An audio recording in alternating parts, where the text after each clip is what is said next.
الحمد لله رب العالمين، والصلاة والسلام على أشرف الخلق وأعز المرسلين سيدنا ونبينا محمد صلى الله عليه وعلى آله وأصحابه أجمعين. أما بعد، أيها الإخوة المؤمنون، أحييكم بتحية الإسلام، وتحية الإسلام السلام، قائلا لكم السلام عليكم ورحمة الله تعالى وبركاته. haray musidɓe julɓe tedduɓe, ɓawen yettude Allah subhanahu wa ta'ala, juulen en nelaɗo Muhammad sallallahu alayhi wa sallam, eɗen toro Allah subhanahu wa ta'ala no fottindini en ni e kikiɗe ɗo ka page lawol kisal ɗo, haray yo moɓiroy en ni gaɗa sirata ka aljanna e hoore yafede e yarlede. Allahumma amin ya rabbal alamin. haray inchallah fi ujalatin shadida e hittinande haray mo woni on addande ɗo darsu kadi wonɗo muhimmu fata. haray ɗulle ko fi toragol Allah subhanahu wa ta'ala. haray no famirɗon no neɗɗo fuu neɗɗo ko aduna ɗo o heɓay ko wiyete sohla, o heɓay ko wiyete faale. neɗɗo fuu aray ka tawata vraiment himo mari ngoƴo ma himo mari miijo. joni noon no woodi du'a mo tawata nelaɗo sallallahu alayhi wa sallam hiɓe maaki wondema on ɗon du'a kala neɗɗo du'orɗomo jaaboto no e fillayego ɓe wuundu. ɗulle haray ko fi on du'a ɗon inchallah woni ko falɗe yewtugol ɗo ɓangine fi makko. haray du'a on ko ari ko e hadis selluɗo mo tawata ibnu hibban hino sellini hadis on, wa kazalika cheikhna al albani rahimahullahu ta'ala hiɓe sellini hadis on ka sahihu sunani abi daud. donc haray hadis on himo ari e defte buy wan imam tirmidhi no fillimo e ko wana kanko. haray hadis on siyagu makko on ko honɗum, ko goɗɗo gorko no wi e burayda o wi wondema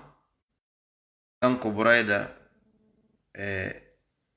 wondema nelaɗo sallallahu alaihi wasallam seninoke ɓe tawi gorko hino du'o. ɓe nani gorko on hino wi'a o du'a mo wonɗen e wolde ɗo, o inni allahumma inni as'aluka bi anni ashhadu annaka anta Allah la ilaha illa anta al-ahadu samad alladhi lam yalid wa lam yulad wa lam yakul lahu kufuwan ahad. nelaɗo sallallahu alaihi wasallam ɓaɓe nani gorko on no janga o du'a ɗo, ɓe maaki laqad sa'ala Allah bi ismihi al-a'zam allazi iza su'ila bihi a'ta wa iza du'iya bihi ajab. wa fi riwayatin qala an-nabi sallallahu alaihi wasallam wallazi nafsu muhammadin biyadihi laqad sa'ala Allah bi ismihi al-a'zam allazi iza su'ila bihi a'ta wa iza du'iya bihi ajab.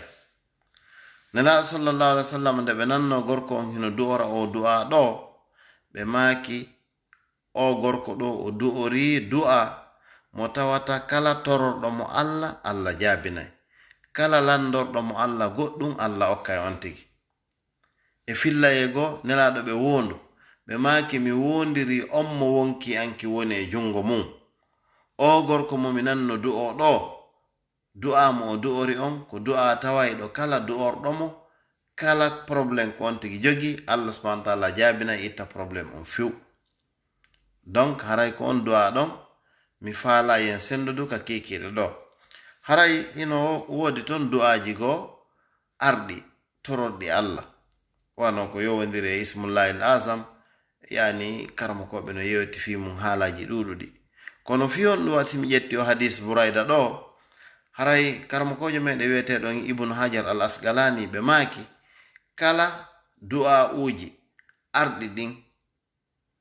e hadisaji yewtuɗi fi ismullahi al-azam, fi inde Allah mawnde nden, ɓe maaki ko ɓuri mawnude e majji sanad, ko tawata no ɓuri sellude sanad muɗum ko o hadis burayda ɗo. ɗum ko ibnu hajar maaki ɗum waɗɓe ɓen fathul bari. donc haray mi fillito haray o du'a ɗo mo wonɗen e wolde fi mum ɗo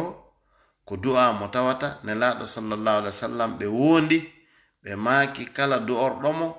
Allah jaabinayi ko on tigi tori kon few Allah subhanahu wa ta'ala okkaymo ko o faalako donc wonon du'a o allahumma inni as'aluka bi anni ashhadu annaka anta allahu la ilaha illa anta alladhi lam yalid wa lam yulad wa lam yakul lahu kufuwan ahad mi fillito allahumma inni as'aluka bi anni ashhadu annaka anta allahu la ilaha illa anta al-ahadu samad alladhi lam yalid wa lam yulad wa lam yakul lahu kufuwan ahad. Subhanallah, fuɗɗode du'a on ko seedango après seedango won ko qul huwallahu ahad o gayntori ko non o du'a wi ko allahumma ya allah inni nomin as'aluka mi torikam bi anni wondema non nomin ashhadu miɗo seedi annaka no an allah la ilaha illa anta reweteɗo wo ala siwana an mo anduɗa allazi ko an woni an lam yalid mo jibinaali wa lam yulad o jibinaka wa lam yakul lahu alanamo kufuwan fotoro ahadun hay e goto ɗa a qirri wonde ala reweteɗo siwana allah ɗo a tabintinan mo tawhid wonde ko o bajjo sa gayni noon jangude ɗum ɗo watta ɗon noon joni ko torotoɗa kon inna an taghfira li dhunubi wono siko faale yaafegol bakkat wi a yaafoɗami bakkat an on ma ɗum wono masalan an tarzugani an tuwassi ali fi rizqi inna allah yanyanan arsiki an on ma ɗum allah okkoran ɓeygu ma ɗum allah okkoran ɓiɓɓe en tout cas sa jangi du'a on watta ɗon non ko faalaɗa kon on andi faami moƴƴa technique on o sahabajo ɗo hari o gaynali du'a hari o wolali ko honɗum o faala kono nelaɗo nanu tun himo yewta ɗi konguɗi ɗi ɓe andi ɗo ko inde allah mawde nden no e mum ɓe maaki pellet o torori inde allah mawde nden donc sahabajo on gaynitoyi an kadi hina ya jangu tun haka sahabajo on hattiɗa hatta ɗon ko ma ɓeydita faale ma on ka nder du'a siɗa wawi ka arabo a sa wawata wowla ka pular mi jonna on misal joni ona masalan min hilan faala toragol allah fi aljanna honno minnata min allahumma inni as'aluka bi anni ashhadu allahumma inni as'aluka bi anni ashhadu annaka allahu la ilaha illa anta al-ahadu samad allazi lam yalid wa lam yulad wa lam yakul lahu kufuwan ahad an tarzugani aljanna mi watta nde wotere ɓe wata arab ɓen fiyo woni e pular toujours a jangay do an wiya allahumma inni as'aluka bi anni ashhadu annaka allahu la ilaha illa anta alladhi lam yalid wa lam yulad wa lam yakul lahu kufuwan ahad janna on faami ka wiɗa kufuwan ahadu ɗon ko ɗon wattata noon du'a ko ka pular ma ka arabu ko faalɗa toragol allah ko allah wonana e langue je ɗin fo na obligatoire beeto siko arabe sa wawi noon e arabe no moƴƴi ɗum ɓuri labbede donc haray o du'a ɗo ko yen geru hunjo ɗemmo mandito ɗemmo tororenmo kadi wallahi musidɓe juɓe tan e wonen torotoɓe allah subhanahu wa ta'ala o jaabinay kadi wallahi sattendeji ɗin ka ari wo sa fewti allah subhanahu wa ta'ala a fewtirimo surtout ɗi du'aji ɗo a ɓattorimo ɗi wallahi o jaabinay on faami ko okka noon ɗi piiji ko jomiraɓe haqqille ɓen jomiraɓe toragol allah ɓen jemma wana tawayɓe ko puyɓe ɓe ɗo koye wonu mana tabituɗo hooliɗo allah hooli nelaɗo sallah sallam ko ɓe makata kon essaye tun yi'a aye résultat on kisan wallahi donc haray koyen mandito o du'a ɗo hutorenmo haray en yeyir nafoore muɗum inchallah haray ko ɗo mone hadde mi torki allah yo allah waɗa min wonɗo yewde on e onon wonɓe ka page ɗo ɓen e dendagal ka o vidéo hewtoy yo allah waɗa en ɓe du'aji muɗum jaaboto amin ya rabbal alamin yo allah kadi okko en force e ɓernde wawgol gollitirgol o du'a ɗo hunjomo no gata noon goɗɗo e nami mi hunjaki mo mi ronku yahu windamo heɗitoɗa video on ɗo windama ma ɗon dariyamo a tawa mo no gasa ka deftere hisnul muslim ma e ko wana ɗum ɗo e defte